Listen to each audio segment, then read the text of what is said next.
Good morning, everybody. Happy Tuesday. It's time for Tuesday's Tips with Julie, your personal injury attorney. So I've been told by a lot of people that one of the reasons they like my videos is because for a lawyer, I'm very happy and smiley on my videos. And part of that reason is that I love life and I love what I do. But today I do want to talk about something kind of serious. That is March is Traumatic Brain Injury Month.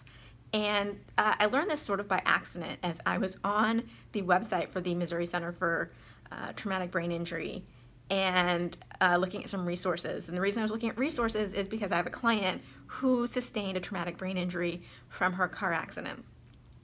And so I just wanted to talk for a minute and let people know how serious this traumatic brain injury is, and if you've seen it from a hit to your head, and even a small hit to your head can cause a traumatic brain injury. And when I was talking to my client and assessing her injuries as she was telling me what was going on and how she felt after her accident, I immediately realized that there was something going on here and I wanted to give her some resources. So the first resource is the Missouri Center for Traumatic Brain Injury, or the Brain Injury Association. The second resource for people that suffer from these traumatic brain injuries is put out by the Missouri Department of Health, and it's called the Missouri Green Book. It's a guide to living with brain injury.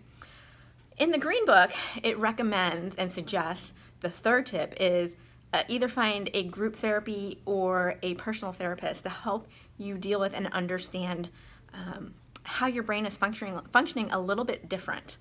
And then I guess the last resource is if you are interested in taking not really a quiz, but a little test to see if you've sustained a brain injury. There's the Pennsylvania assessment form, and it goes through some things that are helpful to determine if maybe you've sustained a brain injury. So for my client who had sustained a brain injury, she was telling me that she wasn't remembering things as well, that she had a constant headache, that she had a ringing in her ears, and that her appetite was different. And I did pull out the assessment form for the Pennsylvania Brain Injury Assessment and look at it, and those are all signs and symptoms of brain injury. And then I went to the Brain Injury Association website to give her some resources, and lastly pointed her to where she could find the Missouri Green Book. So hopefully these traumatic brain injuries are things that you find from your accident, and really make sure that you seek the correct treatment. Sometimes you're going to need a neurologist, and sometimes you can do it through some talk therapy. But that's the, I guess, 4 tips today for dealing with brain injury.